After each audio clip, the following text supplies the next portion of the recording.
4.1 What is consciousness? Learning objectives. By the end of this section, you'll be able to understand what is meant by consciousness, explain how circadian rhythms are involved in regulating the sleep wake cycle and how circadian cycles can be disrupted, and discuss the concept of sleep debt. Consciousness describes our awareness of internal and external stimuli. Awareness of internal stimuli includes feeling pain, hunger, thirst, sleepiness, and being aware of our thoughts and emotions. Awareness of external stimuli includes seeing the light from the sun, feeling the warmth of a room, and hearing the voice of a friend.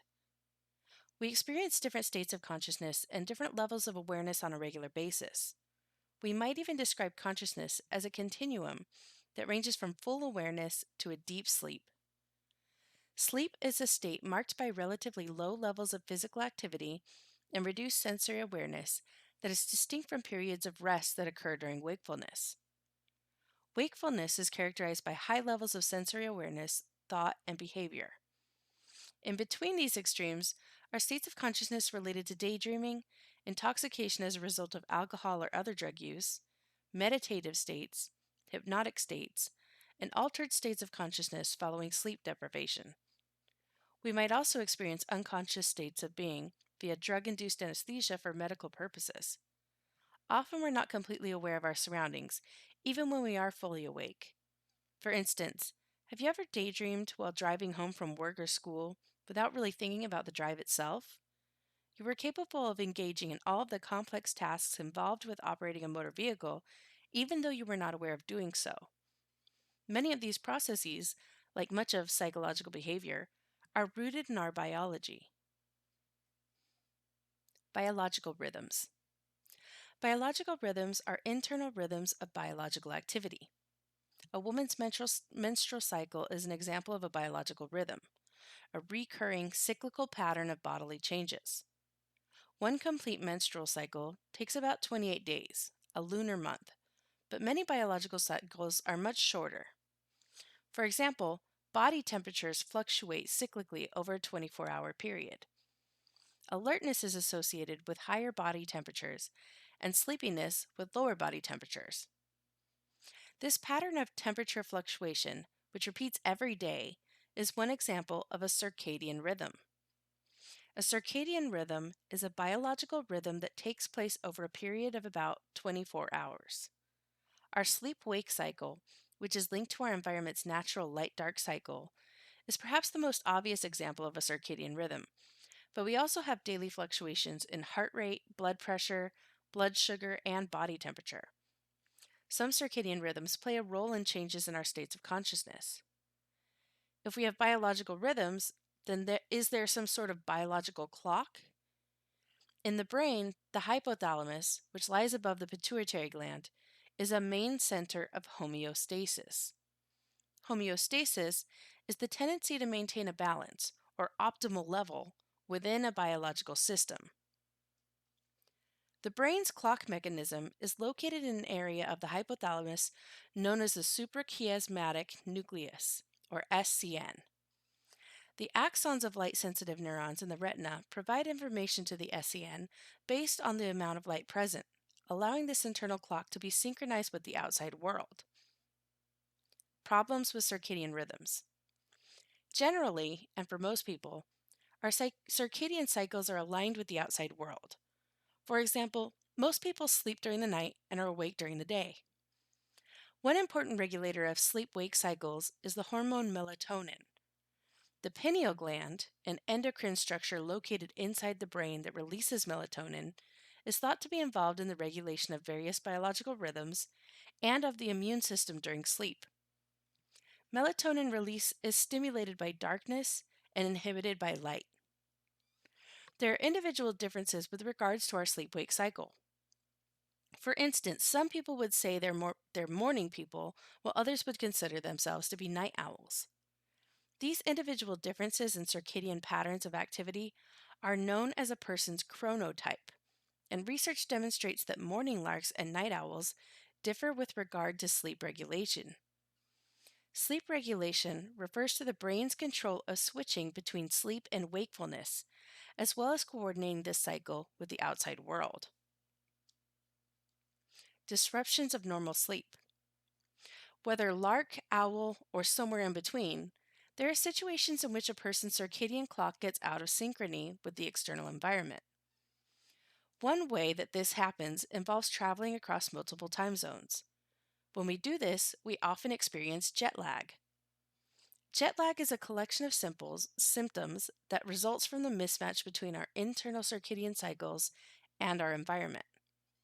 These symptoms include fatigue, sluggishness, irritability, and insomnia, or a consistent difficulty in falling or staying asleep for at least 3 nights a week over a month's time.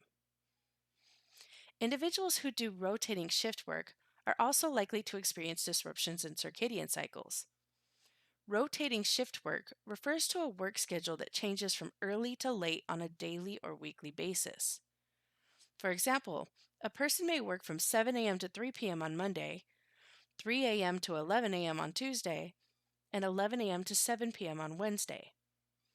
In such instances, the individual's schedule changes so frequently that it becomes difficult for a normal circadian rhythm to be maintained. This often results in sleeping problems, and it can lead to signs of depression and anxiety.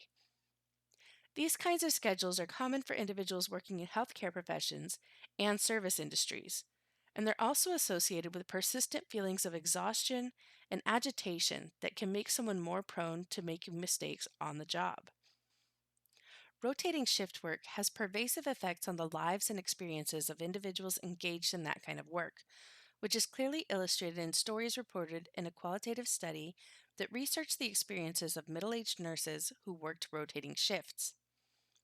Several of the nurses interviewed commented that their work schedules affected their relationships with their family.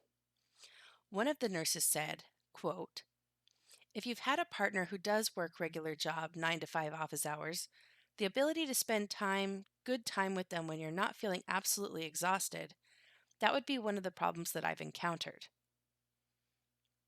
While disruptions in circadian rhythms can have negative consequences, there are things that we can do to help us realign our biological clocks with the external environment.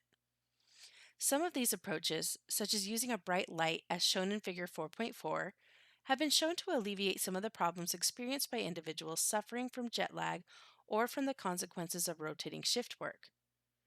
Because the biological clock is driven by light, exposure to bright light during work shifts and dark exposure when not working can help combat insomnia and symptoms of anxiety and depression. Insufficient sleep. When people have difficulty getting sleep due to their work or the demands of day to day life, they accumulate a sleep debt. A person with a sleep debt does not get sufficient sleep on a chronic basis. The consequences of sleep debt include decreased levels of alertness and mental efficiency. Interestingly, since the advent of electric light, the amount of sleep that people get has declined. While we certainly welcome the convenience of having the darkness lit up, we also suffer the consequences of reduced amounts of sleep because we're more active during the nighttime hours than our ancestors were. As a result, many of us sleep less than 7 to 8 hours a night and accrue a sleep debt. While there are tremendous variations in any given individual's sleep needs, the National Sleep Foundation cites research to estimate that newborns require the most sleep, between 12 and 18 hours a night, and that this amount of sleep declines to just 7 to 9 hours by the time we're adults. If you lie down to take a nap and fall asleep very easily, chances are you may have sleep debt.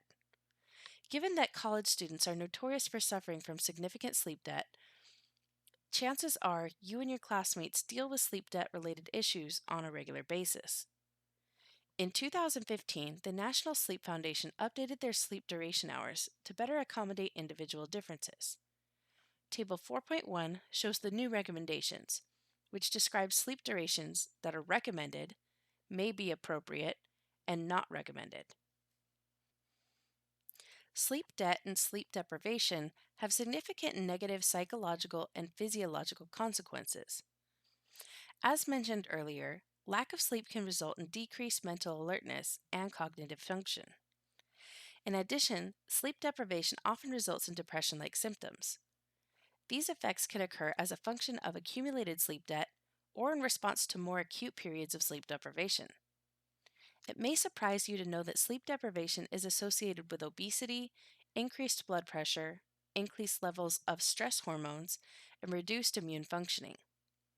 A deprived individual generally will fall asleep more quickly than if she were not sleep deprived. Some sleep deprived individuals have difficulty staying awake when they stop moving, for example, sitting and watching television or driving a car. That's why individuals suffering from sleep deprivation can also put themselves and others at risk when they put themselves behind the wheel of a car or work with dangerous machinery.